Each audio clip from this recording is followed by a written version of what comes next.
Emang bener istri itu kawin lari? Mas Anas ini emang benar korupsi atau dikorupsikan ya? Rp1 Anas korupsi Hamalang gantung Anas di Monas. Saya harus milih salah satu antara SBY dengan Anas. Selentingan-selentingan bahwa Beli Gede Pasek ini ikut memainkan catur ke KLB, bener gak sih? KLB Karma luar biasa. Good. Kuliner luar biasa. Mansut kuliner. Barusan.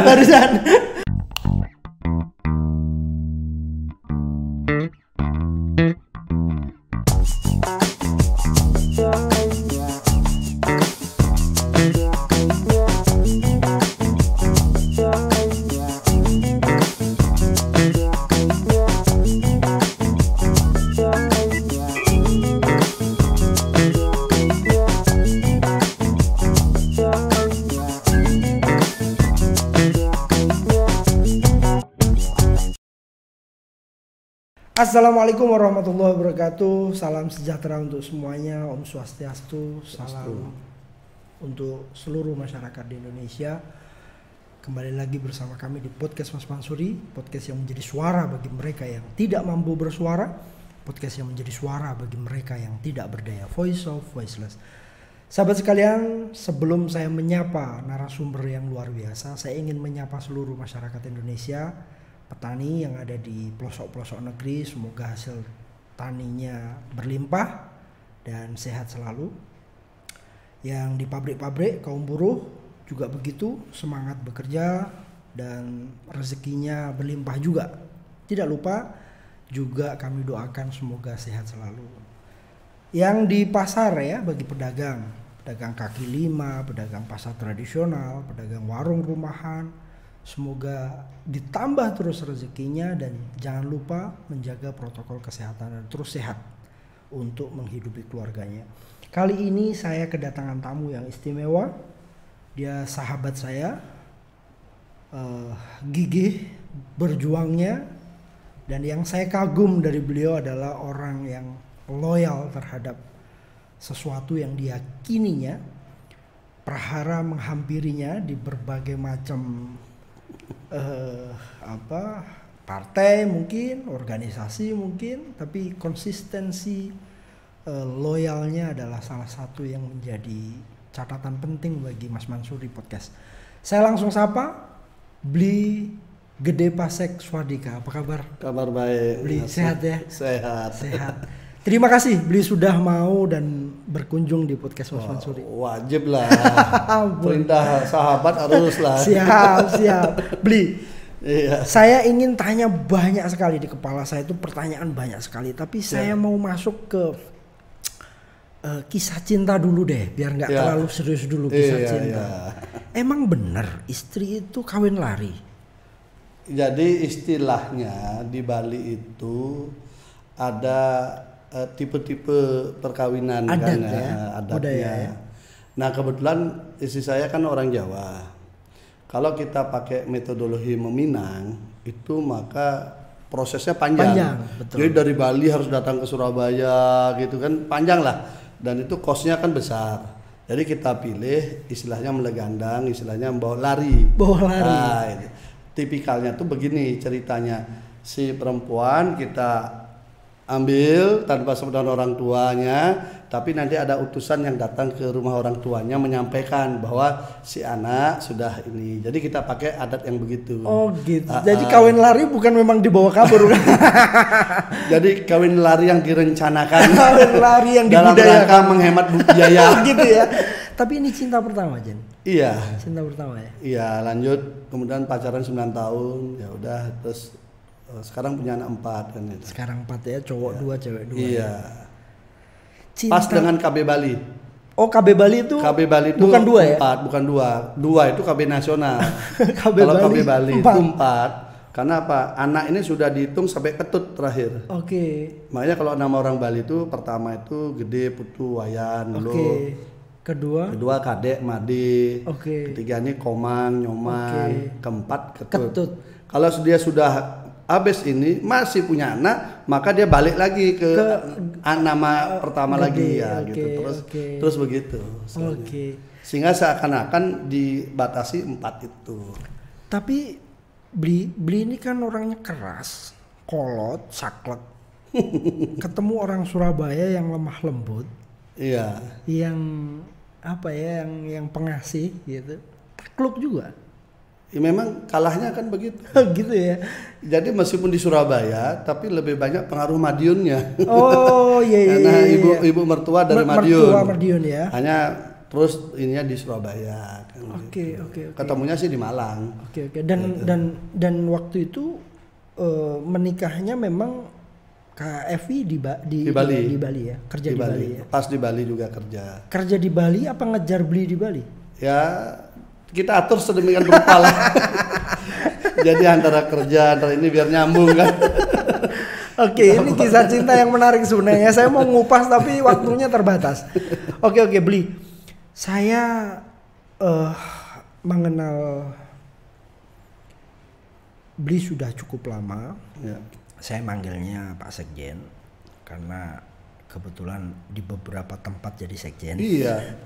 Di organisasi mahasiswa jadi sekjen. Organisasi mahasiswa. Di tempatnya Mas Anas Pimnas PPI juga sekjen. Nah, itu yang mau aku kupas tuh.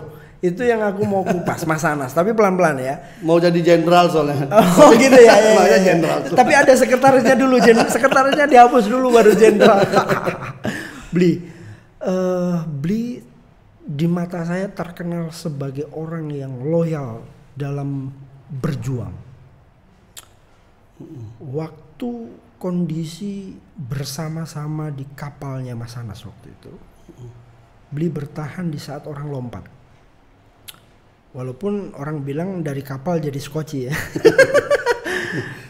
Dan sekarang di Partai Hanura ada prahara juga dan Bli konsisten untuk membela yang benar. Menurut Bli orang yang benar. Tapi saya nggak mau kupas yang Hanura, saya mau kupas yang Mas Anas. Sekuat apa Mas Anas sehingga memiliki orang seloyal Bli Sekjen? Sekuat apa Mas Anas sehingga sangat loyal sama Mas Anas? Sebenarnya kalau dilihat dari historisnya, kita nih sulit cari persamaan kedekatan. Pertama daerah beda, beliau kampus, Blitar ya. Saya Bali. Kedua kampus beda. Beliau Unair, saya Brawijaya. Organisasinya beda. Ya, beliau HMI, saya KMADI. Kemudian aktivitasnya beda. Banyak perbedaan sebenarnya. Tapi satu, cara memandang keadilan mungkin sama. Bahwa keadilan itu memang sulit dihadirkan tapi harus tetap diperjuangkan gitu. Itu mungkin di situ titik samanya. Karena saya jujur saja waktu itu justru sedang dalam puncak karir sebenarnya, karena dipercaya menjadi ketua Komisi 3 DPR RI yang bagi orang Bali itu pertama kali selama DPR RI ada itu. Jadi sebenarnya sayang juga kan gitu. Tetapi ketika pergulatan pilihan itu harus ada, yang memang kita memilih. Kita lebih memilih menemani orang yang sedang berjuang daripada kita menikmati jabatan. Sebenarnya jabatan itu terkait juga soal keadilan. Karena bidang hukum kan di sana, hukum dan HAM kan. Jadi di sana terkait dengan keadilan. Jadi ya hati nurani saya menyatakan, Bebek kamu nunggu ini jabatan itu kan sebentar aja. Gitu. Jadi, kenal berapa lama sama Mas Anis? Jadi dulu itu waktu di organisasi kemahasiswaan itu leveling kita itu ya seangkatan dengan, kalau di KMI Mas Ahmad Basara, di PMI ada Caimin, Mas Anas ada di HMI, kami di KMADI. Tapi karena saya tinggalnya di Bali, jadi jarang ketemu lah. Paling teman-teman yang lain ketemu, hanya pernah lah kita undang Mas Anas jadi narasumber. Kan biasa kita saling undang itu kan. Kemudian ketika beliau di KPU, ketika ke Bali kita temani untuk teman ngobrol, kan namanya teman aktivis kan. Itu aja. Lalu beliau masuk ke Demokrat. Kebetulan saya sudah di Demokrat lebih dulu gitu loh. Jadi karena waktu itu bantu kita nih wakil ketua tim kampanye SBJK di Bali. Jadi wakil ketua tim ya. Disitulah berinteraksi dengan banyak partai. Nah, setelah itu setiap ke Bali ya kita temani, kan diskusinya lebih nyambung lah ya. Lebih pada aspek itu sebenarnya, karena yang lain sebenarnya nggak ada persamaan. Lalu ketika kongres kita sebenarnya baik dengan semua gitu loh. Jadi waktu kongres di Bali itu 2005, Pak Marzuki Ali itu saya masih ingat sekali menjadi ketua bidang persidangan panitia kongres. Saya juga ketua bidang panitia lokal. Masih orang lokal kita kan. Masih belum hijrah, belum hijrah. Masih di kampung lah.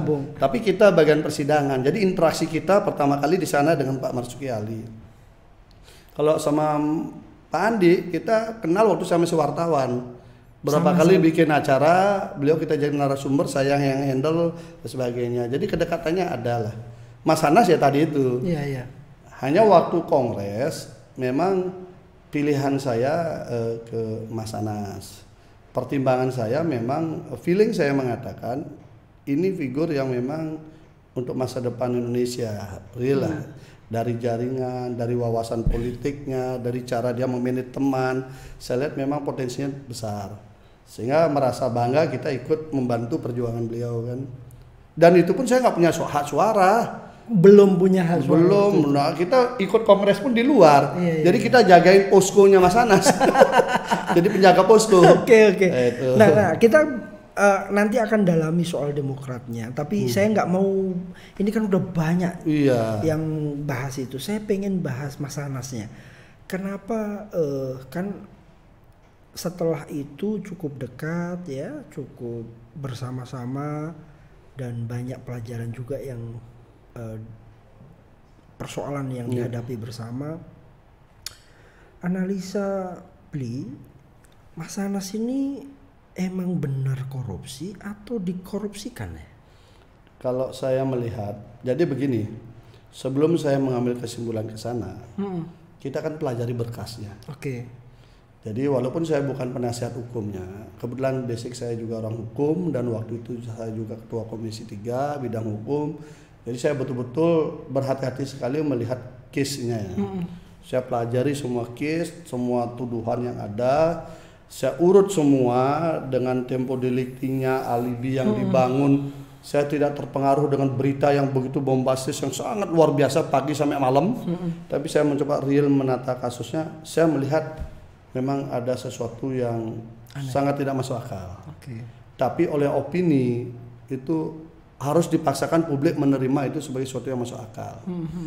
Nah, akhirnya di situ saya berkesimpulan ini harus saya dampingi untuk berjuang.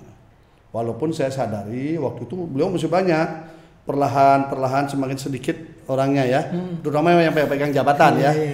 Tapi orang-orang loyal yang lain sangat banyak. Bahkan ada orang yang tidak menyangka-nyangka justru datang membela beliau dengan semangat. Nah ini saya melihat memang semacam tarikan rasa keadilan tiap orang yang berbeda-beda yang menyebabkan itu. Nah ketika kita pelajari kasusnya itu, pertama sekali misalnya bicara soal mobil Harrier, kan terkenal kan? Gratifikasi mobil Harrier. Ini semua publik kan tahu semua. Kita pelajari case-nya. Ternyata ceritanya itu berangkat dari Mas Anas ini terpilih sebagai juru kampanye terbaik versi Rakyat Merdeka. Awal mula cerita nih. Nah, karena itu kemudian beliau dikasihlah hadiah sama Pak SBY. Berupa uang saku lah itu, dalam jumlah yang cukup besar. Nah lalu ini posisinya belum jadi anggota dewan, belum, tapi sudah ditetapkan oleh KPU sebagai anggota dewan terpilih. Artinya KPU sudah menetapkan ini yang lolos ya, tapi belum dilantik. Beliau membelilah kemudian mobil Harrier. Minta tolong kepada Nazar. Ya sama dengan saya dengan Mas lah, perlu tolong dong bantuin dulu. Ini saya ada uang sekian untuk DP, sisanya tak cicil lah kita kan udah. Prosesnya jalan, uangnya diambil Nazar, kemudian mobil itu dibeli di Duta Motor, pakai cek namanya cek dari PT Panahatan. Oke. PT ini dalam grup Permai, salah satu grup Permai. Iya. Nah, narasi yang dibangun di publik adalah Anas Urbaningrum menerima gratifikasi mobil Harrier dari PT Adikarya terkait Hambalang. Oke ya? Iya. Kan itu ceritanya. Iya. Nah, lalu ketika saya pelajari, mobil Harrier itu dibeli pakai cek PT Panahatan. PT Panahatan saya teliti tidak ada kaitan dengan Adikarya. Oke. Tidak ada kaitan dengan Hambalang. Oke. Itu. Yang kedua, gratifikasi ini diberikan karena beliau menjadi anggota dewan. Waktu itu belum dilantik sebagai anggota dewan. Oke. Nah, oke ya. Nggak memenuhi syarat dua Jadi, itu ya. jadi dari kasus mobil Harrier ini dengan sangat yakin nggak masuk pemaksaan itu. Nah, opini yang bergulir pada saat itu dan kencang sekali. Salah satu gratifikasinya adalah mobil Harrier. Iya. Makanya. Apakah ini diciptakan opini itu? Ya jelas. Siapa? Nah, artinya begini, kan itu narasi yang dibangun. Oke. Oke, kemudian itu di blow up sedemikian rupa, publik pokoknya meyakini mobil itu. Nah, kejadiannya adalah kemudian mobil itu dijual sebelum rame, mobil itu dijual. Mobil itu dijual karena disebutkan di sana Mas Anas mendapat hadiah dari Nasar. Nah, itu menimbulkan kondisi yang tidak bagus lah. Kemudian itu dijual di Kemayoran. Ini terbuka di sidang juga. Oke. Terbuka sidang, laku sekitar 500 juta, uangnya semua diserahkan kepada Nasar. Jadi Nasar menerima uang melebihi daripada harga mobil. Karena kan uang DP, cicilan 2 kali, 2-3 kali, sisanya uang 500 juta. Nah, itu untuk mobil Harrier tertutup sudah. Hambalang terkait dengan itu.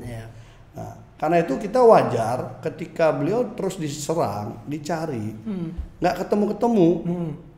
ketemu sampai kemudian dengan seiring dengan dinamika di internal partai yang memang ingin mengkudeta beliaunya, saya singkat saja, dari isu itu muncul baru kemudian 22 Februari 2013 beliau baru dijadikan tersangka dengan tambahan. Jadi gratifikasi terkait dengan Hambalang dan proyek-proyek lainnya ya. Kata proyek-proyek lainnya ini menandakan belum firm bahwa Anas ini kasusnya apa. Ya. Karena KUHAP mengatur bahwa sebenarnya seseorang itu disangkakan harus jelas. Ada 2 alat peristiwanya bukti. Apa, alat buktinya apa, kerugian negaranya berapa kalau dia korupsi, itu harus jelas. Ini dan proyek-proyek lainnya. Tapi oke lah, itu karena waktu itu powerfulnya KPK, apapun dikatakan KPK benar. Nah, sehingga ketika AU mencoba mempertanyakan itu, jawaban dari Abraham Samad, pokoknya kamu nggak datang kita akan jemput paksa. Wah, pada begitu bahasanya tidak ada narasi menjelaskan secara kontekstual kenapa dipakai itu. Dan itu satu-satunya sprindik yang tidak pernah dipakai lagi. Kata dan proyek-proyek lainnya. Dari dulu sampai sekarang nggak ada lagi di KPK maupun di seluruh Indonesia. Saya belum pernah menemukan sebuah kasus orang ditersangkakan dengan kalimat dan proyek-proyek lainnya. Itu contoh ya. Kemudian karena kasusnya sudah sedemikian besar, kebetulan saya juga anggota dewan, kan otomatis tidak bisa mendampingi beliau secara posisi ya, sehingga kita lebih pada teman diskusi dalam hal pembelaan diri dan sebagainya. Itu jujur saja kalau kita mau ceritakan ya, bagaimana drone selalu mengawasi rumah Mas Anas zaman itu ya, kemudian sadapan kita dapatkan sendiri. Jadi berapa kali kita bersih-bersih tempat itu, kita dapatkan alat-alat sadap. Itu Mas Anas boleh tanya nantilah keluar. Kita temukan itu semua. Dan berbagai hal ya yang nggak mungkin kita ungkap. Bagaimana jaringan yang tidak semestinya ikut bekerja untuk bagaimana menyingkirkan Anas ini gitu. Sekuat apa sih Mas Anas sehingga diperlakukan sedemikian? Apakah gara-gara Mas Anas menang di Kongres? Iya. Mungkin karena urusan potensi kekuasaan ya mungkin kalau saya melihat ya. Karena waktu itu kan survei Kompas itu sempat mengeluarkan survei the next presiden itu survei tertinggi Anas. Kalau nggak salah sampai 17%-an itu. Setelah Pak SBY kan? Oh setelah Pak SBY, setelah Kongres, setelah jalan, setelah mungkin sekitar 2012 awal atau 2011 akhir itu survei itu muncul itu memunculkan nama Anas Urbaningrum sebagai salah satu sosok yang potensial. Waktu itu nama Pak Jokowi belum muncul itu. Nah, kita melihat itu mungkin juga membuat banyak orang gerah baik di internal maupun eksternal. Nah, Mas Anas ini kan terlalu baik, tipikal cara pengelolaan organisasinya, tidak ada jiwa strong untuk istilahnya winning take all, misalnya kan menang ambil semua, nggak ada. Ketika menang di Bandung itu kekuasaan dibagi 3 di pengurus harian. Sepertiga Mas Anas, sepertiga Andik Malarangeng, sepertiga Marzuki Ali. Karena formatur ya? Iya, formatur, tapi kan beliau membagi ini dalam rangka merangkul semua. Oke. Akhirnya kita ini tersingkir. Level kedua, level ketiga lah. Ya, tapi tidak ada masalah gitu. Kita happy aja karena bagi kita jabatan tuh udahlah, bukan di sana intinya kan bagaimana tempat kita dulu tuh bisa mengembangkan gitu. Tanpa ada tekanan dari kelompoknya, dia harus membagi 3 itu. Kan sewajarnya. Ya kita yang ngatur semua kan istilahnya begitulah ya. Tapi beliau lain cara berpikirnya. Itu hebatnya dia ya. Beliau mengakomodir semua. Dan menjelaskan kepada anak buahnya untuk sabar. Dan kita memang menerima karena beliau cara berpikirnya kan jauh. Beliau berharap ini bisa menjadi ciri yang bagus dilihat oleh publik, dirangkul, berkembang dengan bagus. Dan kemudian ketika pelaksanaan muscab, musda itu kan berjalan dengan bagus. Oke, kita flashback ke belakang. Bri, bener nggak dari sejak pertama Mas Anas maju calon ketua umum itu udah nggak disetujui? Jadi gini, awal mula itu Mas Anas menghadap ke Cikeas Pak SBY, pertama menanyakan apakah waktu itu ya almarhum Ibu Ani akan maju. Kalau maju Mas Anas mau jadi tim suksesnya. Jika tidak, Mas Anas mohon doa restu untuk maju. Nah, waktu itu kan zamannya di mana label Sang Demokrat itu kan melekat pada figur Pak SBY.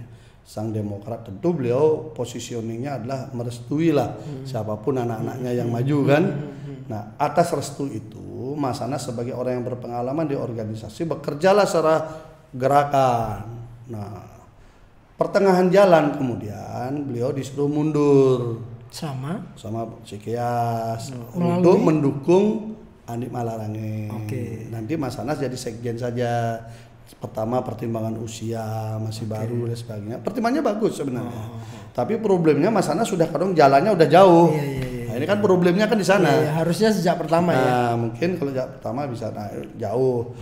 Lalu Pak SBY tidak mau menyampaikan itu kepada pemilik suara pendukungnya Mas Anas. Mas Anas minta kalau memang itu silahkan diceritakan. Nah, Pak SBY mengirim para menteri untuk melobi Anas untuk mau mundur. Nah, itu sampai menjelang Kongres. Saya masih ingat sekali sampai menjelang Kongres itu dilakukan untuk disuruh mundur. Akhirnya muncul pemahaman ya nanti kalau kalah akan mendukung Andik Malarangeng. Gitulah kira-kira. Tapi hitungan kita menang karena kita kan gerakan politik ini kan kita bisa hitung sebenarnya. Dan kita sudah hitung betul dan kita sudah sangat tahu waktu itu bahwa Pak Andi pasti satu putaran pertama udah selesai, sehingga kita sudah melakukan gerakan menggalang untuk suara-suaranya Pak Andi udah kita lebih awal. Jadi kalau ditanya kunci kemenangannya itu yang selisih jeda 2-3 jam itu adalah permainan di mana kita sebelumnya sudah lebih dulu berkomunikasi orang-orangnya Pak walaupun Andi. Pak Andi dengan Marzuki Ali dia bersatu figur di atas, di bawah ini sudah sebagian berpindah. Komunikasinya dari awal memang sudah ke arah itu ya. Itu kan sehingga posisinya beliau menang. Nah, ini kan menimbulkan istilahnya anak yang tidak diharapkan kan itulah ya. Anaknya lahir tapi nggak diharapkan tentu kasih sayangnya beda lah.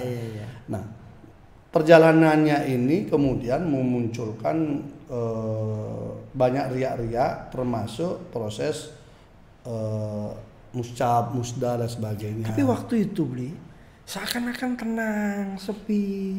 Itulah gayanya Mas Anas. Jadi Mas Anas tuh selalu dia menirkan konflik terbuka. Walaupun tekanannya kuat ya? Kuat. Saya pun heran dalam tekanan yang sangat tinggi, dalam apa beliau tetap stabil. kestabilan emosional, kestabilan intelektual ini yang membuat saya tertarik. Ini anak ini gimana sih? Kalau kita sudah emosi, orang lain sudah, kita lihat aja lah. Pemimpin sekarang ini kan dikit aja udah emosinya cepat meledak ya. Dia masih tetap stabil itu. Bahkan dalam tekanan yang terkeras pun yang saya alami ketika beliau akan ditahan, itu kan saya menemani perjalanan menuju KPK. Jadi saya menemani betul ketika hari Jumat, saya masih ingat sekali itu Jumat 10 Januari kalau salah. Itu posisi 2014. Udah dipecat, udah jadi ketua. Itu kan 2013 ya. Jadi lucunya Anas ini jadi tersangka hampir setahun baru kasusnya lanjut. Iya. Jadi selama sekian 10-11 bulan itu hampir 350 orang dicari untuk kasusnya dia. Nah tadi kan mobil Harrier. Iya. Kedua, lalu kasus yang kedua adalah kasus Kongres. Oke. Jadi Kongres ini dipakai sebagai peristiwa pidana, ya, peristiwa pidana bahwa uang-uang dari hasil Kongres ini yang dipakai biaya Kongres ini didapat sebagai uang-uang vivi APBN. Oke. Gitu. Konstruksinya begitu. Dan proyek-proyek lainnya itu ternyata ini tidak disebutkan sampai hari ini putusannya Anas itu tidak menyebutkan di kementerian apa, lembaga apa, berapa kerugian negaranya, nggak ada. Yang ada adalah kumulatif kerugian negara yang hampir di total hampir 120-an miliar itu antara dolar dengan rupiah. Yang perhitungannya itu menghitung sesuai dengan jumlah DPC dan DPD. Jadi ini case-nya dia. Dan yang lucu dari 350-an orang yang diperiksa sebagai saksi termasuk saya jadi saksi, saya sampai minta sama jaksanya untuk jadi saksi sidang. Karena kan kita di KPK dipanggil jadi saksi. Kenapa? Tapi kita minta itu enggak dikasih. Akhirnya yang unik adalah OC-nya diperiksa jadi saksi, SC-nya tidak. Waktu itu SC-nya masih bas.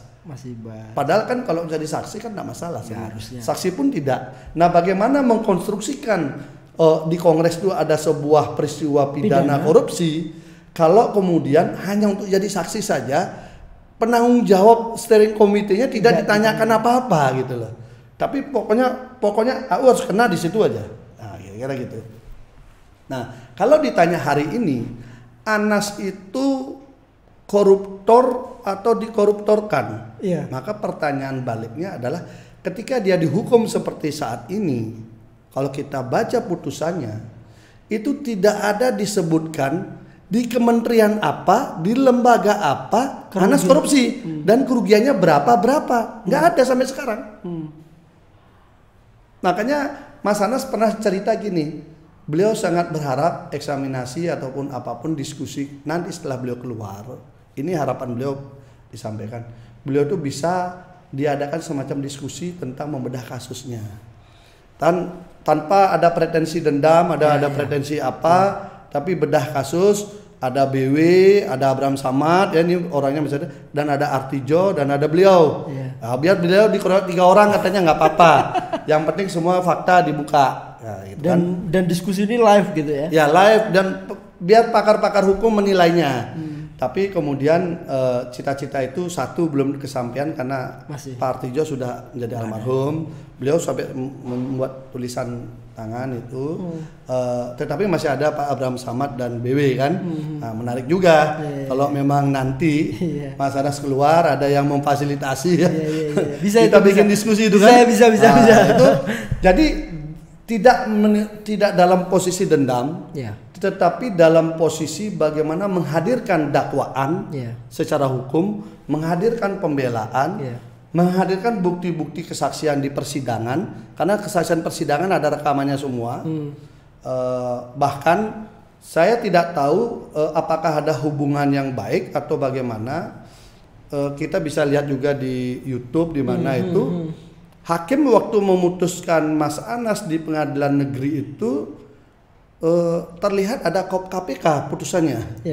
Apakah itu menjadi bentuk satu kesatuan langkah atau apa saya nggak tahu. Tapi ada itu dan kita bisa lihat di YouTube itu. Ada. Saya sempat lihat. Ada itunya. Nah, bagi saya yang saya tahu instansi KPK itu adalah penyidik dan penuntut. instansi pengadilan adalah bagian pengadilan, itu terpisah. Tapi kalau kemudian itu dibacakan dalam KOP KPK, memang mungkin waktu itu posisi pengadilan mungkin apapun namanya dibilang independen, bebas, merdeka, tapi inferior dengan statement KPK kan. Nah itu makanya kalau misalnya bisa dihadirkan dalam ruang yang lebih intelektual, walaupun Mas Anas bukan orang hukum, tapi pengalaman ketika di sidang, bagaimana Rosa bersidang, bersaksi, ketika selesai ditanya oleh JPU sama hakim, ketika ditanya oleh Mas Anas, beliau menangis dan kemudian mencabut keterangannya. Ini tidak muncul. Ada saksi Clara Mauren, sama juga menangis dan minta maaf sama Mas Anas dan mencabut keterangannya di ruang sidang. Di ruang sidang. Hal-hal ini tidak muncul karena apa? Waktu sidangnya Mas Anas tidak senasib baik seperti kasus sidangnya Jessica. Kalau sidang Jessica kan disiapkan itu, dari pagi sampai malam. Nah kalau ini enggak, jadi keterangan-keterangan saksi tidak bisa terekspos diketahui oleh publik. Taunya Anas korupsi Hambalang. Karena itulah beliau sempat menyampaikan bahwa 1 rupiah Anas korupsi Hambalang gantung Anas di Monas. Itu artinya bentuk ekspresi dia memang nggak ada kaitan dengan Hambalang, dan hasil audit BPK juga nggak ada kaitan gitu loh. Tapi publik kan membacanya dia dihukum kok nggak mau digantung, nggak mau gantung, padahal fair. Sampai saat ini Hambalang nggak terbukti gitu loh. Kemarin saya ketemu dengan salah satu terpidana Pak Deddy Kusdinar, saya tanya, memang nggak ada kaitan Mas Anas? Nggak ada kaitannya. Itu contoh saja. Jadi memang kalau posisi itu beliau memang secara formal beliau koruptor, tapi menurut saya secara faktual beliau dikoruptorkan. Karena di dalam politik ini memang tidak hanya di Indonesia, hampir di seluruh dunia, politik kekuasaan untuk menjegal, mengkudeta penguasa ataupun menghalangi orang yang ingin berkuasa, biasanya tidak mungkin pidana politik dipakai. Kalau pidana politik, tahanan politik beda. Pasti dia akan dicari pidana umum maupun pidana khusus. Hari ini aja kita lihat di Burma, misalnya Aung San Suu Kyi, itu kan dia dibilang menggelapkan uang. Kalau kita cari misalnya di Filipina, pasti dicari kasus lain, Thailand kan. Jadi hampir semua sebenarnya, atau Nelson Mandela juga dulu kan kasusnya juga kan banyak kan. Nah, jadi hanya di Indonesia ini, zaman sekarang itu kalau dicap koruptor itu udah musuh bersama, maka dibawa ke situ yang paling pas, karena cari kasus yang lain kan susah. Nah, padahal untungnya beliau itu juga secara fisik, secara ini nggak ada kaitan dengan semua yang disebutkan itu gitu loh. Jadi karena itu beli meneguhkan hati untuk membela Mas Anas. Iya, karena saya melihat lebih baik menemani orang sedang memperjuangkan keadilan walaupun itu susah, dibandingkan saya menikmati sebuah jabatan tapi saya melihat teman saya dalam posisi susah, sementara jabatan saya itu terkait dengan masalah dia. Kan ketua komisi 3 itu kan terkait langsung dengan urusan hukum. Dan bisa kita langsung tanya ke KPK. melihat itu kita kok kayaknya nggak enak. Miris. Akhirnya ya sudah, ketika juru wacek suruh milih, ya disitulah saya kemudian dicopot. Jadi saya tahu kalau saya mau dicopot itu. Waktu itu dipanggil sama Pak Juru Wacek. Waktu itu Juru Wacek menteri. Beliau menteri, habis datang dari Kias, kemudian manggil saya datang ke rumah jabatannya, di situ kita ngobrol. Nah, beliau menyampaikan bahwa saya harus milih salah satu antara SBY dengan Anas. Saya bilang udah begitu ya antara SBY. Waktu itu belum, padahal waktu itu belum terbuka lah. Tapi saya bilang saya nggak mau, karena saya masuk Demokrat tuh dulu tuh karena Pak SBY. Saya senang figur ganteng, cerdas, tata bahasanya bagus. Itu membuat saya tertarik ya. Senang gitu loh. Dan waktu itu juga zaman itu kan Mega lagi berkuasa. Saya meneguhkan diri, berani memasang posisi mendukung Pak SBY JK di Bali, yang semua orang tahu itu merah pekat kan. Merah pekat bagi saya ini tantangan kan gitu. Dan syukur waktu itu lumayan kita di Bali di dalam posisi seperti itu bisa memberikan warna kan. Nah, saya nggak mau meninggalkan yang saya anggap guru kan gitu ya, karena politik bersih cerdas santun saya belajar dari beliau. Tapi di sisi yang lain Mas Anas ini ya teman, sahabat sedang hadapi masalah. Jadi ngapain kita harus pilih salah satu? Pak Jurwace maksa saya milih salah satu. Akhirnya saya tetap nggak mau. Pokoknya saya nggak mau milih salah satu, saya milih dua-duanya. Karena dua-duanya punya alasan tersendiri. Ya, alasan tersendiri yang berbeda. Dan menurut saya nggak usah diadu-adu gitu loh. Karena jujur aja sebenarnya kalau dua ini disatukan itu kekuatannya sangat besar. Karena ada kelompok yang milenial, ada kelompok yang senior. Ini kalau jalan itu waktu itu saya kira aduh. Tapi sempat dipanggil nggak sama Pak SBY waktu itu, Beli? Nah, waktu itu Pak Jurwace yang manggil. Nggak sempat ngadep ya? Beda, nanti kasus yang ketemu Pak SBY berbeda. Okay. Nah, itu akhirnya Pak Jurwace bilang ya udah kalau begini kamu siap-siap aja, ketua komisi 3-mu dicopot. Oh iya deh Pak, nggak apa-apa Pak. Gitu. Saya bilang nggak apa-apa Pak. Yang penting selama saya mengemban jabatan itu saya tidak pernah menyanyiakan tanggung jawab itu. Semua masalah kita selesaikan dalam bentuk kinerja. Tapi kalau urusan pilihan-pilihan politik itu mungkin saya harus tetap menjaga pilihan saya gitu. Saya nggak memilih salah satu. Walaupun pada akhirnya karena itu pertarungan, saya harus tetap memilih yang terlemah. Karena apa? Ada rasa bangga kita bisa hadir membantu yang terlemah. Kenapa posisi Anas terlemah? Karena dia tidak pegang kekuasaan lagi, dia tidak pegang partai lagi, dia tidak pegang apa-apa lagi. Semua alat kekuasaan dalam posisi siap menerkam dia. Nah, saya lebih baik menemani dia. Tapi pada saat itu Beli tahu bahwa posisinya Mas Anas ini lemah. Ya jelaslah posisinya sangat ini. Dan mau tetap ada di samping Mas Anas. Kan kasihan kan. Jadi sudah tahu posisi komisi 3 udah mau lepas nih. Dan pasti ada posisi sebagai kader juga banyak dicopot saya. Jadi ketua komisi 3 dicopot. Wakil ketua fraksi dicopot. Jabatan di DPP dicopot, pindahkan dari komisi 3 ke komisi 9. Terakhir pun saya pernah dipecat. Iya, karena saya PPI pernah dipecat. Kan? Ya, bukan. Jadi pecatnya itu lucu. Jadi saya itu sebenarnya sekali saya sempat diberitahu sama Mas Ibas untuk mendampingi menemani Mas Anas. Habis itu saya dampingi lah termasuk ke KPK. Nah, ini cerita yang di KPK ini begini. Itu 10 Januari 2014. Jadi 11 bulan setelah beliau jadi tersangka. Jadi sekian lama dilepaskan kan, didiamkan begitu saja. Karena itulah kita membuat PPI, Perhimpunan Pergerakan Indonesia, untuk mengisi waktu luang beliau. Kita keliling Indonesia membentuk itu kan gitu. Nah, waktu beliau akan ditahan, itu wartawan kan banyak tuh di Durensawit, sangat banyak. Nah, paginya beliau sudah menyampaikan jumpa pers. Ada tuh mungkin ramai dah. Saya dampingi. Selesai itu saya temani beliau di kamar, di rumah.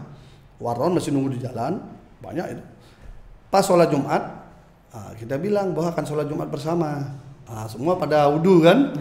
Udah wudhu, lalu kita keluarlah lewat pintu satunya lagi. Kita naik kijang biasa. Mobil Mas Anas tetap standby di sini, jadi orang mengira masih belum berangkat. Itu semua. Kita keluarlah bertiga, berempat jadi supir sama supir satu ya. Kita jalan, loloslah kita dari semua wartawan, berangkatlah kita. Nah lalu di perjalanan itu Mas Anas ini, kita sholat kalau nggak salah dulu di Masjid Sunda Kelapa kita sholatnya. Sholat di situ, orang kaget kan lihat Mas Anas di situ. Nah kita nunggu di mobil. Habis sholat naik mobil, udah mulai orang tahu kan. Habis itu kita makan lagi, makan masakan Padang dulu. Mas Anas bilang gini, di situ saya juga kagum. Orang sudah menghadapi masalah, sudah tahu hari itu akan ditahan, beliau masih punya rasa humor dan tenang. Beli kita makan dulu yuk. Nanti kalau udah di dalam kan susah cari makanan gini.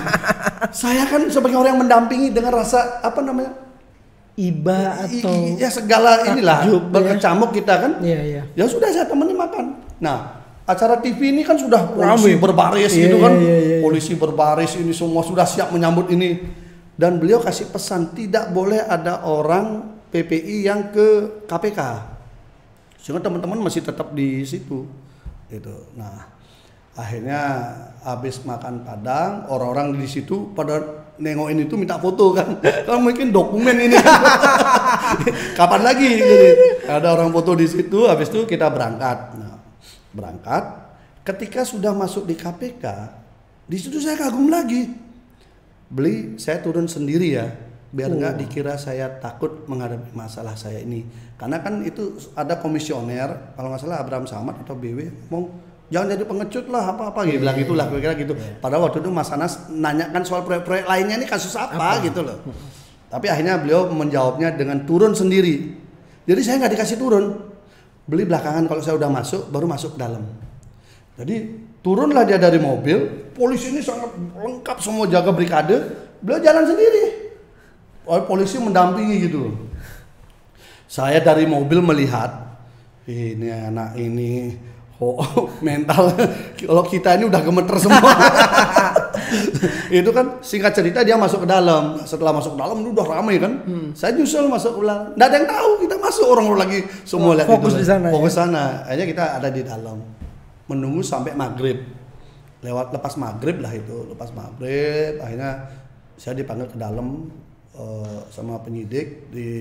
Ada Mas Anas waktu itu ngasihkan map kan, bahwa beliau resmi ditahan ini untuk menyampaikan ke istrinya kan, ke Mbak Tia. Terus Mas Anas bilang, oh kan kita udah tahu beli gini. Ya, nah waktu itu kita ditawari langsung turun, kan ditahannya di KPK, turun. Nah ini kan biasa, walaupun bisa dari situ langsung turun, actionnya nggak dapat.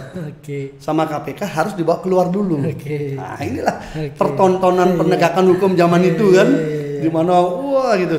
Keluarlah. Nah waktu itu Mas Anas bilang, udah beli ikut saya aja. Nah, jadi saya bawa map.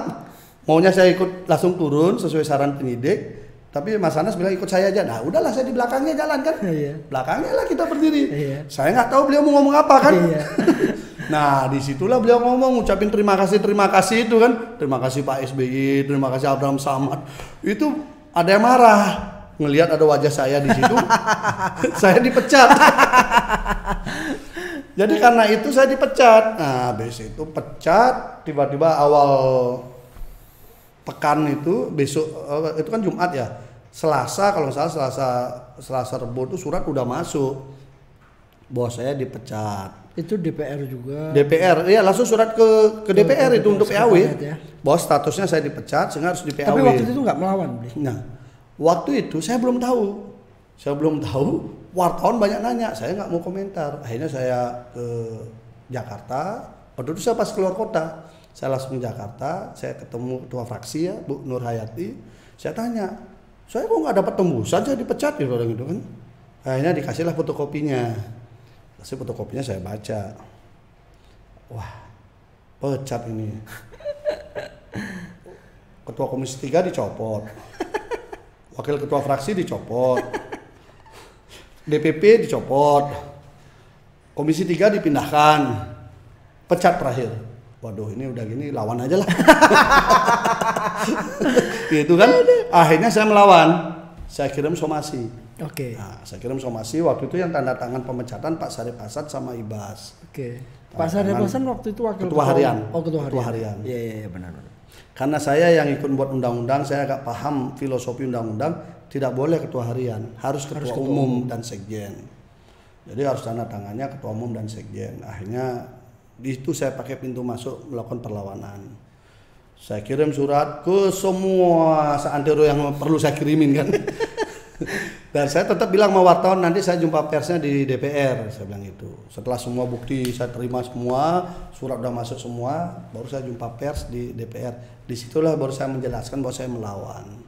Tapi saya tidak melawan Pak SBY, tapi saya melawan kesewenang-wenangan di mana setiap perbedaan ini kok langsung dipecat. Saya nggak pernah dipanggil Komwas, nggak pernah Dewan Kehormatan memanggil, kok dipecat, kayak kira gitu waktu itu. Rame lah ini kan, rame. Akhirnya kita diundang untuk bicara empat mata masalah itu. Ini lagi rame di TV, kita ketemuan. Sama Pak SBY. Ketemuannya itu rencana di Istana Negara hanya digeser ke Bogor. Masih ada saksinya itu. Kebetulan saya ngajak 2 orang kan. Istana Bogor ya? Ya, Istana Bogor. Istana Bogor kita ngobrol berdua. Intinya adalah damai.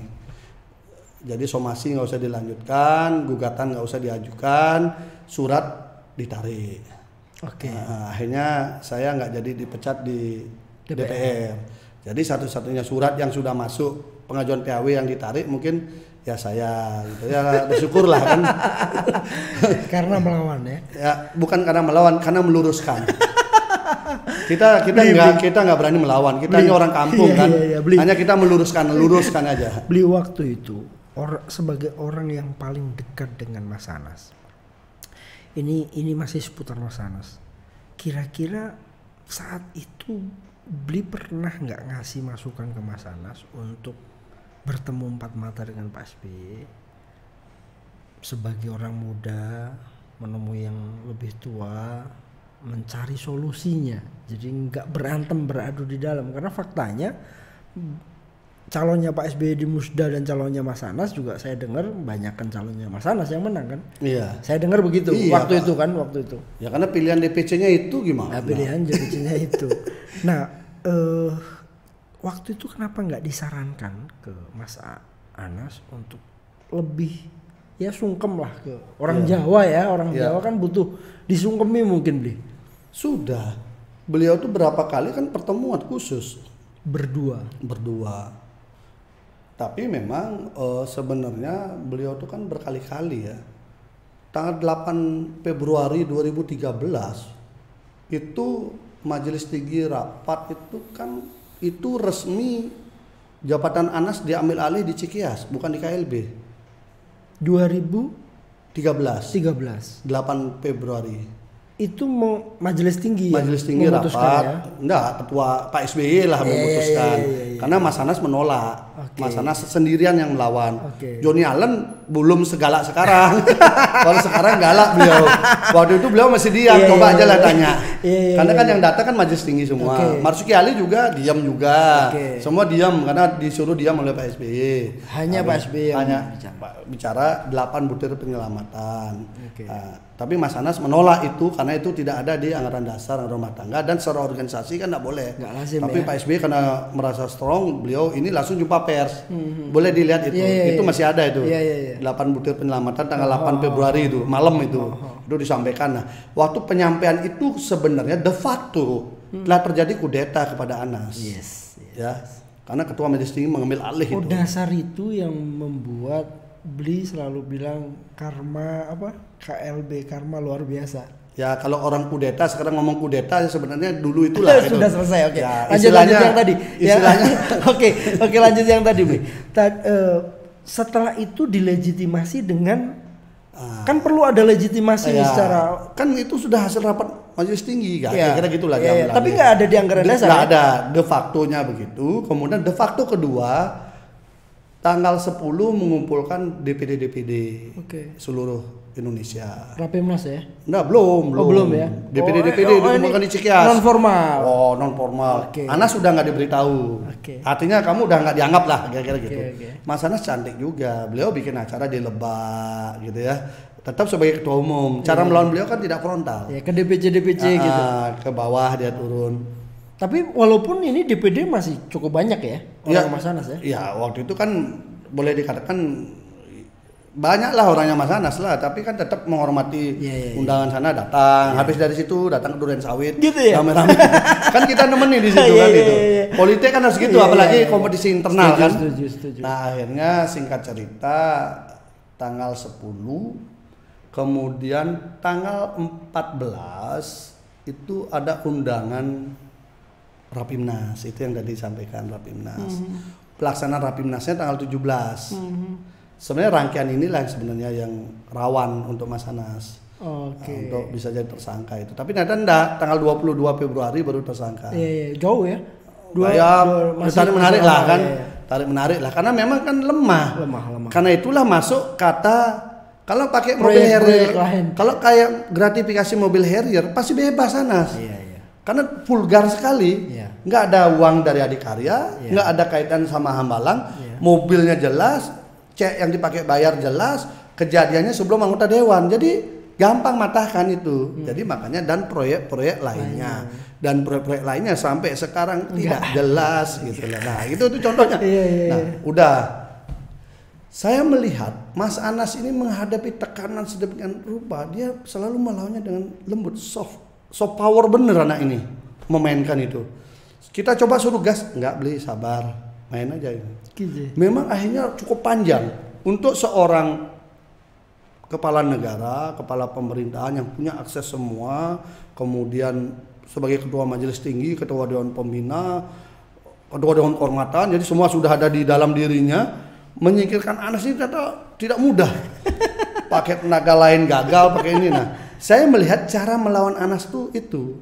Nah, itulah saya jadi paham ketika beliau pidato, ini baru halaman pertama. Masih ada halaman. Beliau dengan sabar membuka halamannya dengan pelan-pelan. Tapi ada juga halaman itu kebuka sendiri karena ada tiupan angin. Ya kayak sekarang ini kan, terbukalah semua. Nah, jadi kalau saya melihat posisi itu, antara kasusnya real dengan hukumannya, dengan tuntutannya, dengan cara pembuktiannya, nggak make sense. Nggak make sense. Bahwa dia dihukum, iya. Bahwa dia diadili, iya. Tapi saya lebih melihat dia dihakimi daripada diadili, karena dia belum dapat keadilan di situ. Makanya kalau kita lihat perjalanan kasusnya, ini kan tekanannya sangat keras dan kemudian hukumannya beda-beda semua. Di tingkat PN 8 tahun, 18 plus, kemudian di PT jadi 7 tahun, ke MA langsung berlipat kali 2, 14 tahun tanpa ada argumentasi yang masuk akal. Kenapa? Ya oke lah, yang terhormat mungkin almarhum Pak Artijo dianggap sebagai pendekar keadilan.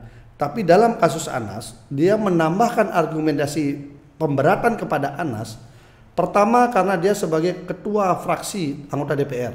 Ketua fraksi dan anggota DPR. Padahal kejadiannya sebelum DPR. Real itu. Real sebelum itu. Jauh sebelum. Nah, artinya pemberatnya ini diambil setelah kejadian. Ya, setelah tempo dan locus delictinya nggak nyambung. Oke lah. Kedua, karena berambisi menjadi calon presiden. Itu kalau kita baca putusannya ada di situ. Nah, bagaimana? Itu masih apa ya? Narasi yang sifatnya argumentatif yang politik dipakai alasan yuridis sebagai pemberatan menjadi kali 2. Dihukum 2 kali lipat. Nah, saya yakini beliau tidak membaca keterangan saksi secara detail. Tapi udahlah. Untungnya kemudian PK. PK ini tarik-menarik terlama di dalam kasusnya, kasus korupsi yang naik ke PK. Yang paling lama ini kasusnya AU. Berkali-kali tarik-menarik terus ini. Aneh. Ini antara ingin menegakkan keadilan sama ketakutan. Ini saya lihat ada posisi begitu. Akhirnya dipakai jalan tengah, dikembalikan ke putusan PN. Jadi bukan ada courting, dikembalikan kepada putusan PN. 8 tahun. Nah, tapi uang penggantinya tetap. Itu 50 juta sekian, ini 50 miliar sekian, ini 50 juta sekian. Pokoknya intinya tuh hampir 120 miliaran lah. 110 atau 20 miliar kursnya tergantung ininya kan. Hitungannya itu sampai sekarang itu 100 miliar lebih itu dari mana? Nggak jelas. Itu satu. Konstruksi yang dibangun adalah grup permain milik Anas. Oke ya, grup permain itu grup Anas, bahwa perusahaan-perusahaan itu milik Anas, dari PP itu dihukum. Ketika di sidang, Mas Anas minta kepada hakim dan kepada jaksa. Ada itu buktinya nanti. Kalau memang hakim dan jaksa meyakini perusahaan itu adalah milik saya, maka saya dengan ikhlas menyerahkan semua untuk disita. Oke? Untuk menutup semua kerugian yang ada. Hakimnya nggak mau, jaksanya nggak mau. Ada itu. Saya nonton sidangnya itu. Aneh kan? Kalau orang lain berpikir, ya udah sita. Tanpa disuruh pun disita itu. Harusnya. Karena itu perusahaan itu milik Anas, maka semua aset itu disita untuk kasusnya Anas. Ternyata enggak. Yang disita itu properti pribadinya Anas yang didapat sebelum kejadian. Termasuk juga tanda-tanda pondok pesantren yang ada kaitan. Nah, inilah kemudian saya melihat beban beliau sangat berat di dalam menghadapi tekanan ini. Tetapi dari saya temui berapa kali ke tahanan di lapas itu, beliau memang punya, saya lihat memang politisi yang sudah menyiapkan diri dengan berbagai tekanan ya. Jadi beliau di sana masih tetap enjoy ya. Dan bahkan Jero Wacik pun sering ketemu, kalau saya ke sana sering ngobrol bareng. Padahal beliau yang nyuruh ini, tapi saya sering godain. Gimana nih Pak Jero? Gimana? Iya, saya jadi ngikutin Mas Anas di sini. Ya begitulah. Tapi memang teruji ya Mas Anas sampai detik ini. Dan sering ketemu juga beli. Iya. Dan pokoknya saya tapi usahakan. Masih ngikuti nggak perkembangan terkini? Ya kan kalau setiap tamu datang kan pasti isinya diskusinya itulah. Selain urusan kekeluargaan, pasti isinya politik. Karena talenta beliau kan di sana. Betul. Dan beliau selalu masih berpikir hal-hal yang konstruktif. Coba, saya juga heran. Mas gini, udahlah sabar. Loh, tapi Mas ini, ya udah. Nah makanya sebenarnya hukum kita ini sebenarnya tinggal satu, keberanian saja. Iya. Kita kadang-kadang nggak berani berlaku adil. Karena kadang keadilan versi faktual itu seringkali tidak common sense dengan rasa keadilan yang dipersepsikan publik akibat opini. Jadi peradilan opini itu melebihi daripada peradilan hukum itu sendiri. Itu yang sedang dihadapi oleh seorang Anas. Dan saya pun sudah berkehendak, saya akan berusaha membantu menemani dia. Kalau dia belum bisa berbicara di luar seperti ini, paling tidak saya yang menyuarakan dulu, sembari menunggu beliau nanti bisa keluar, kan begitu. Beli waktu itu sambil diminum beli. Waduh, ini minumannya ada foto orang penting lagi nih. Ampun. Ya beli. Kita minum dulu ya. Silakan. Beli ditunjuk sebagai Sekjen PPI. Waktu itu kan PPI luar biasa, organisasi baru tapi jadi sorotan karena ada presidium, ketua presidiumnya kan Mas Anas ya. Lama-lama redup. Ya. Sekarang mulai muncul lagi nih. Kenapa bisa sampai redup gitu? Kita redupkan. Karena berkorelasi dengan gerakan mempersulit Mas Anas di dalam melakukan pembelaan diri. Jadi kita mengalami teman-teman itu kan di daerah antusias mendukung. Istilahnya jujur aja, saya tidak ada melihat bangun organisasi seperti PPI ini spiritnya. Dia ketika melihat Mas Anas iba, teman-teman di daerah itu membentuk dirinya kepengurusan. Akhirnya melihat itu yang muncul. Coba kita lihat itu. Ada BBM Pak SBY, Anas jahat sekali. Itu coba lihat. Itu kan terkait dengan pembentukan PPI. Itu sebelum ditetapkan. Sudah tersangka ya? Sudah tersangka. Mas Anas bikin PPI itu buat galau beliau. Dan itu masih ada digitalnya tuh. Kalau kita buka tuh. Dan itu kalau nggak salah saya dengar sempat di-share ke pengurus-pengurus daerah ya. Iya, diberitahukan gitu. Lewat BBM agar jangan ikut gitulah kira-kira.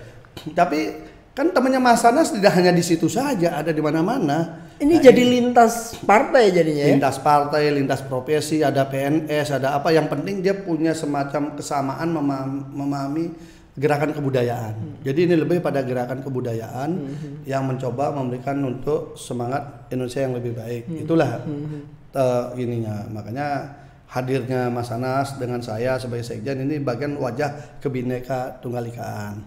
Ada beberapa teman dari Kristen bahkan sekarang menjabat juga ada itu. Jadi bergabung kita dengan semangat yang sama. Beli ditempatkan sebagai sekjen ini artinya penghargaan Mas Anas terhadap. Ya memang kita sama-sama merintis organisasi ini bareng-bareng. Tapi memang tujuannya bukan untuk melawan SBY bukan ya? Oh enggak lah.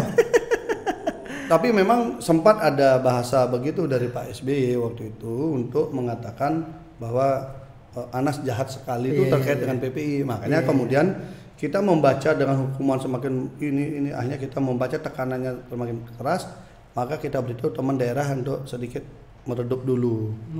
Nah, sekarang sudah putusannya sudah fix, sudah final, udah inkrah, udah mulai kita muncul lagi. Jadi sekarang kita udah mulai hidup lagi, udah maksimal. Kemarin masih muncul di Sulteng, teman muncul di Jatim muncul, tapi kita tetap tolong lokal aja, jangan ngambil isu-isu nasional. Sempat sedih nggak sih lihat kondisi Demokrat, partai yang pernah dibesarkan, pernah ikut berjuang di sana, terus sedih nggak dengan kondisi yang sekarang? Ya apapun namanya, pertama kali saya masuk partai secara formal adalah di Demokrat, dan saya pun keluar dengan baik-baik.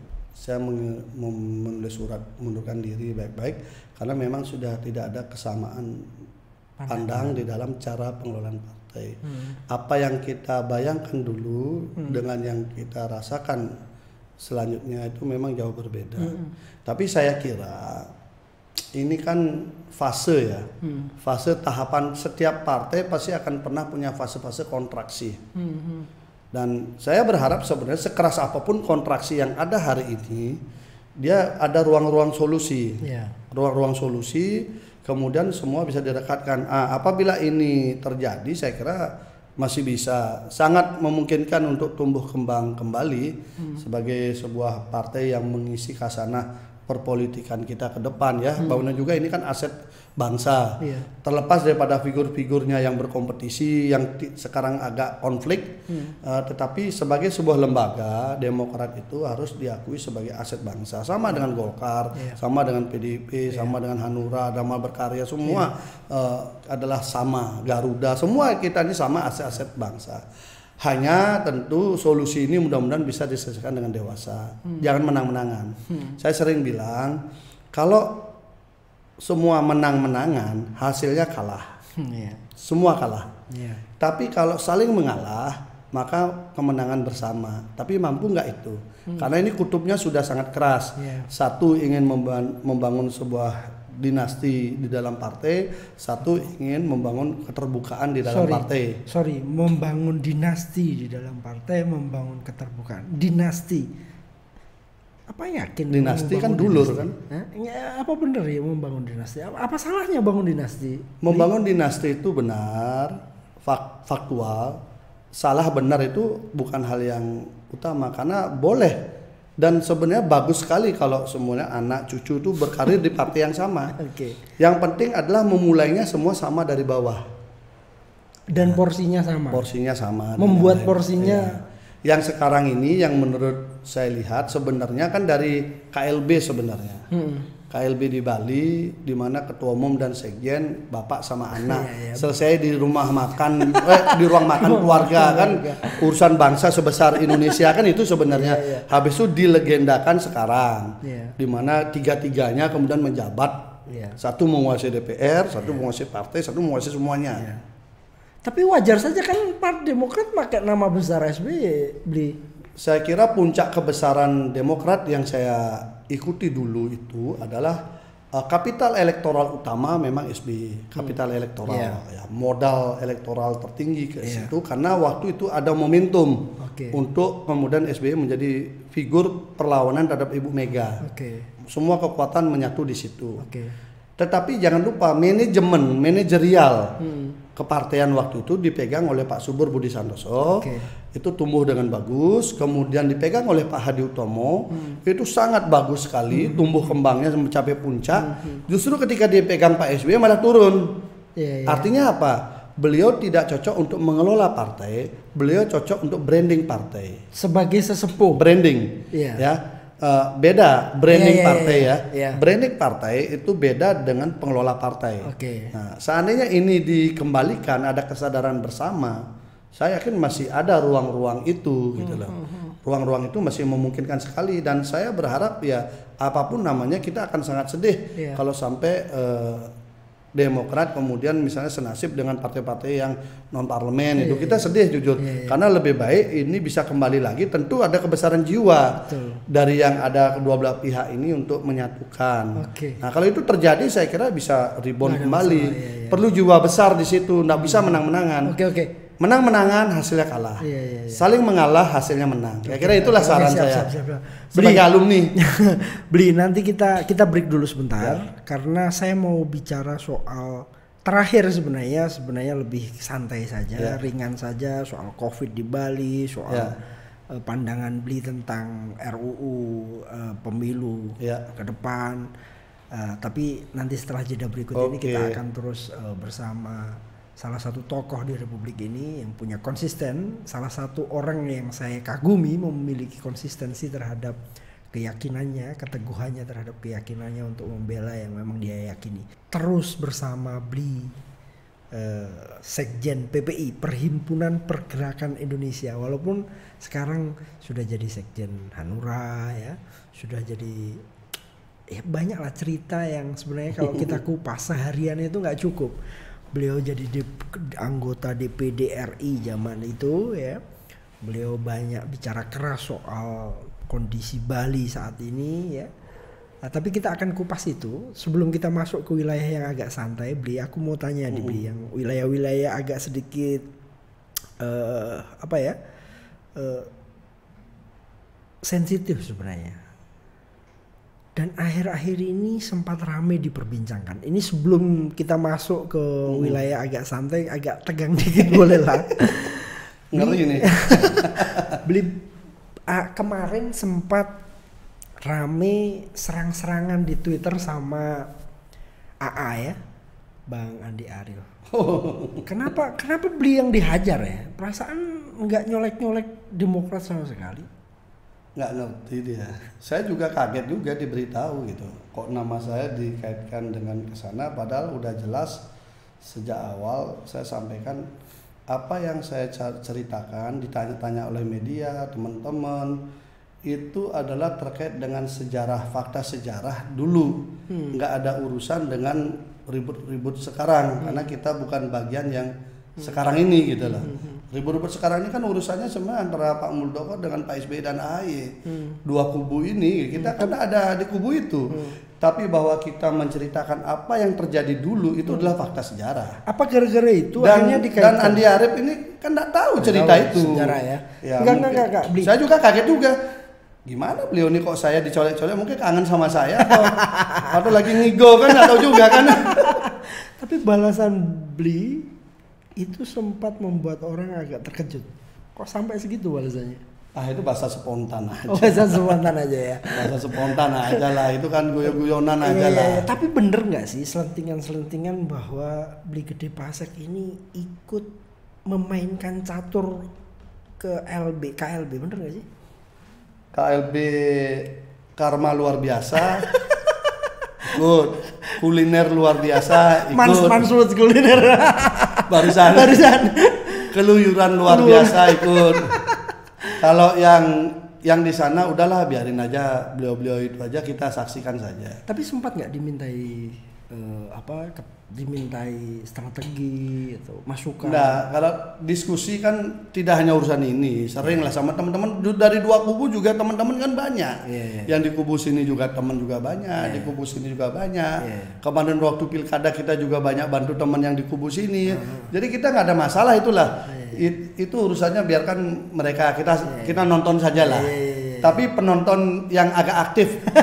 Istilahnya yang mungkin bisa dijadikan komentator lah.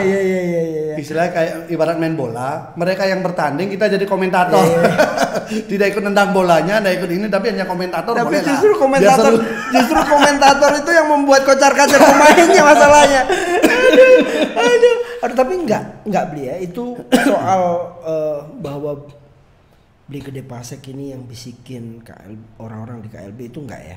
Enggak lah, kita enggak. Bahwa di sana ada teman kan, itu memang teman juga. Wajar ya. Yang di sini juga teman. Di sini ada Bang Benny Kaharman, ada Pak Umar Arsal, ada Pak Rinto. Semua teman juga, Pak Didi Mukrianto, semua teman juga, ada ya semualah itu teman juga. Yang sebelah sini ada Pak Marsuki Ali, ada Pak Darmisal, ada ini Joni Allen, ada Mas Rahmat yang memang kita kenal. Mas Rahmat juga saya kenal baik juga. Karena anggota PPI juga ya, pengurus. Ya dulu iya dia aktif di PPI, sekarang kita wakafkan untuk konsentrasi di sana lah. Gitu ya. Biarkan pilih lah, karena PPI ini kan dari semua partai. Iya benar. Ada dari Demokrat, ada dari Hanura, ya tinggal nunggu dari Garuda aja belum. Iya. Jadi siap semua kan. Siap. Jadi artinya udahlah, kita jadi komentator saja. Jadi biar lebih seru analisanya kan. Iya benar. Jadi pernyataan sebagian orang di belakang layar bahwa Bli Gede Pasek itu ikut mengomandani itu nggak benar ya, itu sudah terjawab. Kita kan bukan komandan, tapi kalau kita berkomentar itu kan namanya jangankan itulah. Kadang-kadang Arsenal lawan Chelsea di Inggris saja kita komentari kok. Masa pertandingan yang di depan ini Lumayan seru pertandingan ini. Kan seru ini. Iya. Nah, apalagi misalnya sekarang kita lihat statement Menkumham ini, bagi saya sangat menarik sekali. Iya. Pak Yasona ini cerdas sekali memainkan rasa penasaran publik. Beliau ini luar biasa. Jadi membuat kita yang dulunya nggak ini pun tertarik juga, kemana ini ya.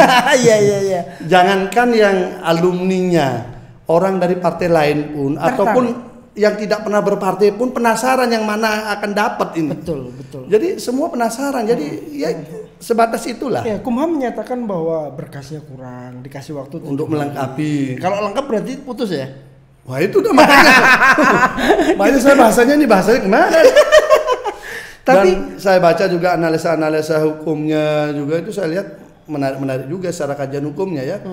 Soal dua-duanya punya argumentasi yang kuat. Dua-duanya ada argumentasi formalistik dalam konteks bahwa ini sudah terdaftar, sudah ada surat keputusan, ada semua untuk sebagai dasar bahwa itu harus berlaku. Tapi ada juga argumentasi materialistik. Jadi secara material bahwa itu prosesnya salah sehingga tidak sah. Ya, karena ADART tidak dibuat di forum kongres. Ya, tapi tidak sah kan harus diputus di Kumham. Nah, perdebatannya itu kan akhirnya ditundukkan oleh Kumham kan. Ya. Kan Kumham juga kan kalau pengalaman kita kan hanya menerima saja memang dia sifatnya administratif. Bukan ya penentu mana sah mana tidak sah kan. Tetapi tinggal dibuktikan apakah itu produk kongres atau produk di luar kongres gitu aja. Kalau produk di luar kongres ya melanggar undang-undang partai politik. Kalau produk di dalam kongres ya sesuai dengan undang-undang partai politik. Kan padanannya ke undang-undang dibawa, bukan ke yang lain. Janganlah ngomong itu ya. Jangan ya. Sebenarnya seru sih. Kita nonton aja dah. Sebenarnya seru sih sih. Menteri Hukum memainkan betul. Iya. Sebenarnya seru, cuman oke lah saya tahan pertanyaan di sana, tapi semoga persoalannya cepat selesai lah Bil. Iya. Biar publik juga nggak terlalu lama gaduh. Tapi ini kayaknya lama juga karena pasti habis ini kan ke pengadilan lagi. Tapi adu cerdas saja. Iya. Adu cerdas, adu argumentasi hukum. Saya Dan kira ini nanti sebenarnya pencerdasan bagi masyarakat juga. Iya, ini juga sebenarnya uji coba buat ketua umum Demokrat sekarang ya, yang sekarang ya. Yang sekarang itu yang mana saya nggak tahu ya, tapi ya dua-duanya lah. Ya, dua-duanya uji coba dua-duanya. Ya. Siapa yang lebih? Jenderal vs Mayor dan Jenderal. Iya. Jenderal vs Mayor dan Jenderal. 2 sama 1 ya. Menang mana? 2 lawan 1 kan. Oke, kita tutup itu Bli. Kita tutup. Saya pernah ditanya sama teman-teman di kreatif. Ini Bli Gede Pasek yang Irjen Kementerian Perhubungan atau Sekjen? Ya, kok bisa sama gitu? Emang saudara Bli? Enggak. Itu memang namanya sama persis. Jadi beliau PNS aktif. Oke. Asalnya beliau juga dari Buleleng, daerah saya. Hanya SMA-nya beliau SMA 2 Denpasar dan saya SMA 1 Singaraja. Beda. Tapi beliau ya pendidikannya sempat keluar, habis itu di sini jadi PNS dan kepake lah. Tapi seumuran ya? Lebih tua. Senior beliaunya, lagi sedikit lah ya. Lebih senior. Dan uniknya saya punya 2 pengalaman yang sama terkait dengan beliau ini lucu. Jadi pernah kita ke Malang, saya jadi DPR, masih di DPR ini. Beliau jadi waktu itu belum Irjen, beliau masih Direktur Hubungan darat ya masalah ya. Irjen baru tahun lalu. Ya itu ada hubungan darat waktu itu ya masih. Naiklah pesawat Garuda. Oke, naik pesawat Garuda. Beliau naik pesawat Garuda, saya naik pesawat Garuda ke Malang. Oke. Tiket saya sudah Malang sama balik. Nah, dilalah beliaunya juga perjalanannya sama. Tiket baliknya itu sama. Jadi sama-sama dari Malang ke Jakarta. Nah, tetapi ketika saya sampai di Malang, karena sesuatu hal saya mendadaklah saya batalkan. Saya langsung ke Bali lewat Surabaya. Jadi tiket itu saya batalkan. Proses batal. Udah batal kan? Udah selesai batal ini. Jadi kita udah ke Bali nih. Iya. Berapa bulan kemudian, 2-3 bulan kemudian kita ditelepon. Pak mau konfirmasi, Bapak kan membatalkan, tapi kenapa Bapak tetap berangkat gitu loh? Enggak berangkat saya. Lama lah ini perdebatannya nih. Ditanya terus sama Garuda, enggak Pak, di inian tuh Bapak berangkat gitu. Tapi Bapak di sini ada pembatalan juga, tapi berangkat sama persis namanya kan. Lama lah ini perdebatannya. Tetap saya bilang, saya sumpah saya benar-benar ke Bali saya gitu. Oke. Nggak bisa. Akhirnya singkat cerita, bawahnya terbicara, hanya saya terakhir bilang begini, coba mana atasannya deh, saya mau ngomong sama atasannya. Besok atasannya lah yang ngomong lagi, nelpon saya. Lewat telepon, gimana Pak, ini Pak nih. Loh, coba gini aja lah Pak, Bapak cek GFF-nya, alamatnya di mana?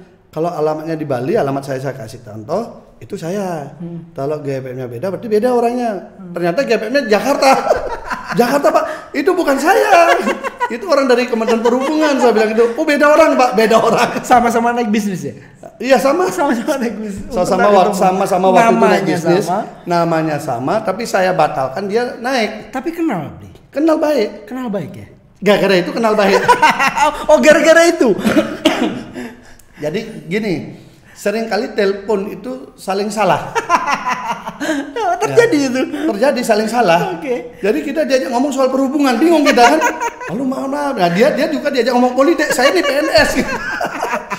Nah, suatu ketika kita ketemulah di Gunung Salak, Bogor, ada tempat sembahyangan di sana, kita ketemu. Singkat cerita, akhirnya kami bertetangga sekarang di Gunung Salak. Saya ada tempat juga di situ. Persis berdekatan begini rumahnya. Nggak disengaja? Ya akhirnya oleh alam disatukan. Luar biasa. Selat tembok. Ini rumah saya, ini rumah beliau sekarang ini. Jadi kita ketawa aja terus kita mau bikin foto bareng. Nama persis, ejaan semua sama. Tapi tempat tanggal lahirnya beda. sama? Lahirnya beda? Beda. Yang Buleleng? Sama-sama dari Buleleng, sama-sama tapi dari tahun Buleleng. kelahirannya beda, SMA-nya beda. Saya dapat untung. Karena apa? Anak-anak SMA 2 Denpasar mengira yang maju ke DPR RI itu alumni SMA 2. Jadi anak-anak alumni SMA 2 itu bekerja mencarikan suara saya. Itu kisah lucu yang menguntungkan lah. Yang nggak untungnya ditelepon soal perhubungan. Soal tiket itu. Soal tiket. Ini sudah batal kok tetap berangkat ya, harus ganti kan gitu. Tapi komunikasi masih bagus ya. Bagus sama beliau. Kebetulan ya itulah rumahnya berdekatan sekarang di Bogor gitu. Jadi kita punya tempat sembahyang dekat situ. Jadi kita beli tanah di situ. Ya udah berdampingan kita. Oke. Itu kisah-kisah. Oke. Aduh, terakhir ya ini persoalan daerah ya. Sebagai pernah menjadi anggota DPD dari Bali dan melihat kondisi Bali saat ini dan sekarang menjadi salah satu tokoh lah di percaturan politik negeri ini, apa yang bisa disampaikan kondisi Bali yang se-Covid ini? Apa kira-kira pesan beliau untuk Pemprov mungkin, Pemda atau masyarakat? Dan kondisinya bagaimana sih sekarang? Menyedihkan ya. Menyedihkan dan jujur walaupun saya kenal baik dengan Pak Gubernur, saya melihat banyak salah langkah yang dilakukan karena ketakutan di dalam mengambil keputusan-keputusan. Dan terlalu besar anggaran yang kita keluarkan untuk mengatasi Covid tapi tidak mampu menumbuhkan ekonomi Bali. Ekonomi Bali minus sampai belasan persen, terakhir 12%. Dan mudah-mudahan kedatangan Pak Jokowi kemarin bisa mempercepat proses pemulihan. Karena sebenarnya saya sudah tawarkan, berapa kali saya melakukan protes terkait dengan persyaratan masuk Bali. Hari ini pakai rapid test antigen usia 3 hari, habis itu 1 hari, habis itu sempat dulu 14 hari kan, waktu antibody kan, rapid test antibody, kan virusnya sama. Sempat pakai swab PCR, lewat udara, lewat laut tidak. Emangnya virus di udara sama di laut beda? Naik kapal sama naik pesawat beda virusnya, kan sama. Logika-logika ini kemudian menyusahkan kita. Nah, saya juga tidak habis pikir kenapa Pemprov Bali tidak segera menggunakan saja alat Genus. Kan sudah ada ya. Genus kan sudah ada. Murah ya. Jauh lebih murah. 10-15 ribu bahkan paling mahal 20 ribu udah bisa 15 menit udah selesai. Itu diadakan, kemudian segera buka semua tempat-tempat pariwisata. Hotel saya kira kalau investasi 65 juta maulah dia. Yang penting ada wisatawan datang. Jadi itu dilakukan, tempat-tempat wisata daripada tutup lebih baik itu. Benar. Sehingga 15-20 ribu per orang saya kira cepatlah itu break-even point-nya gitu loh. Nah ini tidak ada saya lihat. Nah memang menyedihkan sekali, bahkan saya sedih melihat orang di atas jam 8, jam 9 ditutup usahanya. Emangnya ada virus malam sama virus siang, ini kan tidak masuk akal.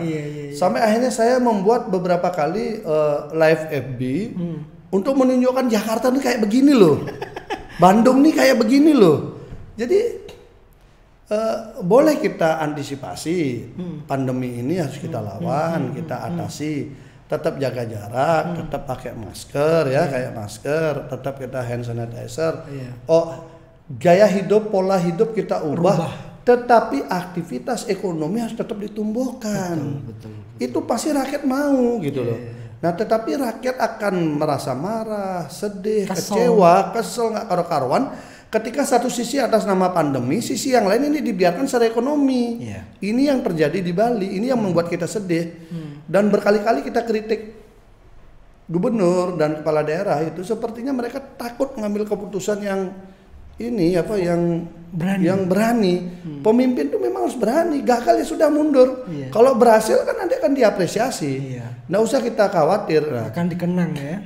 Dan ini sebenarnya tidak susah. 65 juta alat itu langsung diadakan di bandara, langsung diadakan di pelabuhan, di objek-objek wisata, di pasar, di ini selesai. Ini banyak keluhan soal pasar di Bali juga sih, agak drastis. Bali itu hidupnya dari pergerakan manusia, bukan pergerakan barang. Pergerakan manusia yang datang karena berlibur, karena macam-macam ini, baik karena bisnis, karena pertemuan, macam-macam ini menggerakkan sektor ekonomi dan barang-barang akan menyuplai masuk. Betul. Ekonomi itu bergerak begitu. Ini kan harus disadari betul, mengelola Bali itu harus dengan cara begitu. Jangan orang datang dihalangi. Ini orang datang dihalangi kayak apapun nggak akan jalan ekonomi. Nah kalau udah sampai minus, nambah setahun ini, saya yakin marah masyarakat. Tapi sekarang domestik udah mulai ya masuk ya. Sudah. Cuman mancanegara udahlah kita jangan pandang mau domestik maupun mancanegara, tapi kebijakan yang dibangun open itu Bali, tapi ketatkan prosedurnya. Surat itu apa sih? Jujur aja. Suratnya apa, kita bikin di sini habis itu berjalan hanya dilihat tanggalnya doang, nggak dilihat ada virus atau tidak di situ kan. Jadi menurut saya justru nggak, ini lebih baik datang langsung ada scan alat, cek virus genus dipakai, yang reaktif proses lebih lanjut, yang bebas masuk sudah. Nanti dia masuk hotel, kasih dia soft drink, welcome drinknya apa, wedang jahe kah atau apa, madu lah atau apa, pakai genus di hotel dia bebas. Ekonomi bergerak. Nah, kalau ekonomi di hotel bergerak, maka travel bergerak, maka otomatis cicilan finance berjalan kan.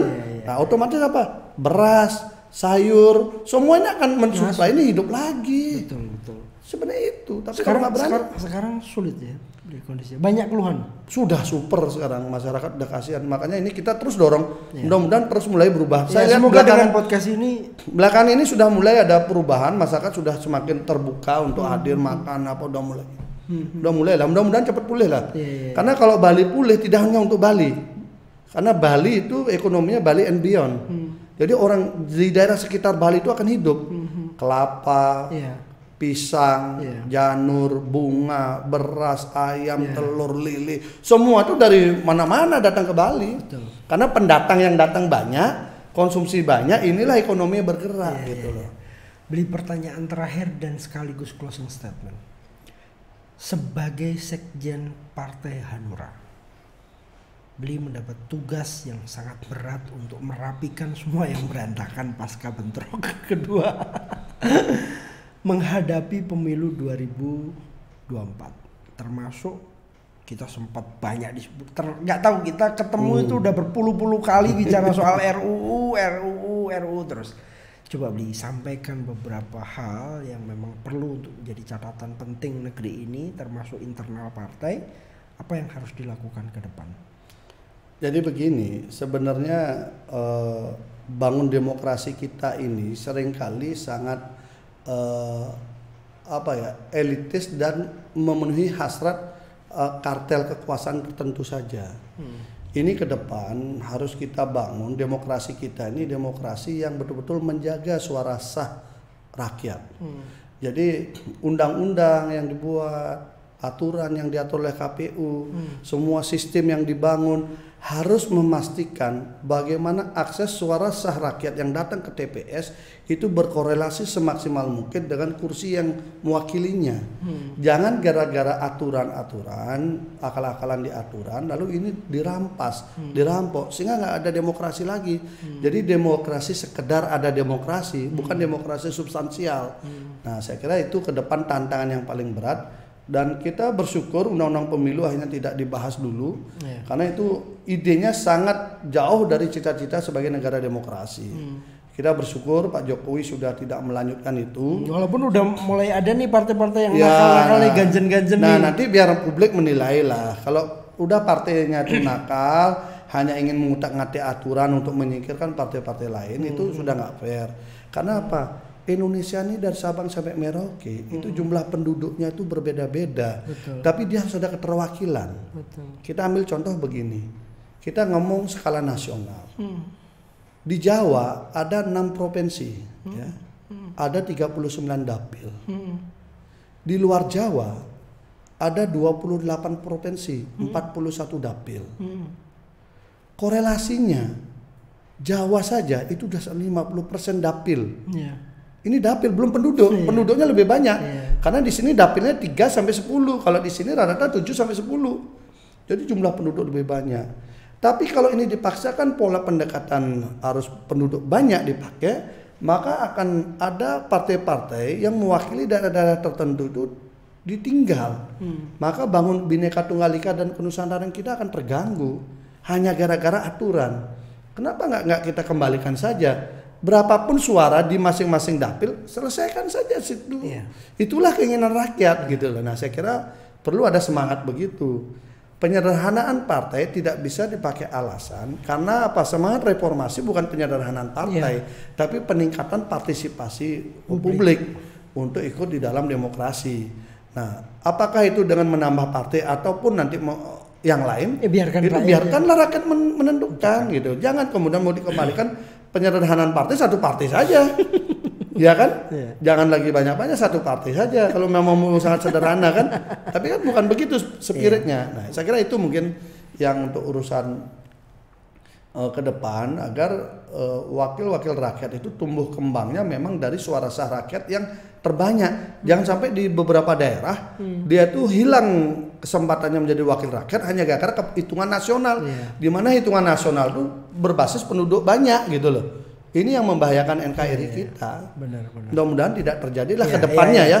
Harus ada pemahaman umum dan rakyat harus cerdas melihat itu. Dan ini Beli siap melawan ya kalau memang ada yang mulai macam-macam. Ya tugas kita lah, tugas kita lah meluruskan itu. Siap. Kita jangan melawan, kita penakut untuk melawan.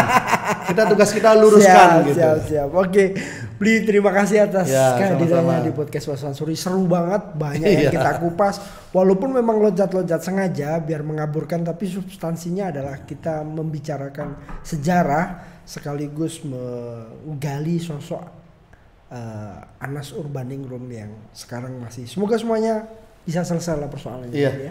Mohon doa restunya juga biar bisa beliau segera di luar lah. Lebih beliau cerita mungkin lebih bagus nanti daripada saya. Pelaku sejarahnya. Walaupun beliau juga pelaku, pelaku.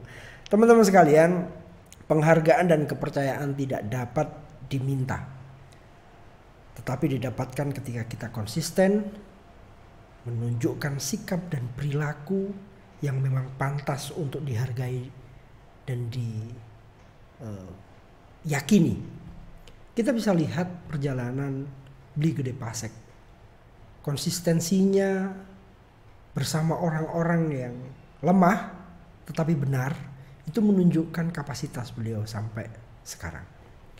Sekarang beliau jadi sekjen Partai Hanura, masih sekjen PPI, dan terus memperjuangkan daerahnya.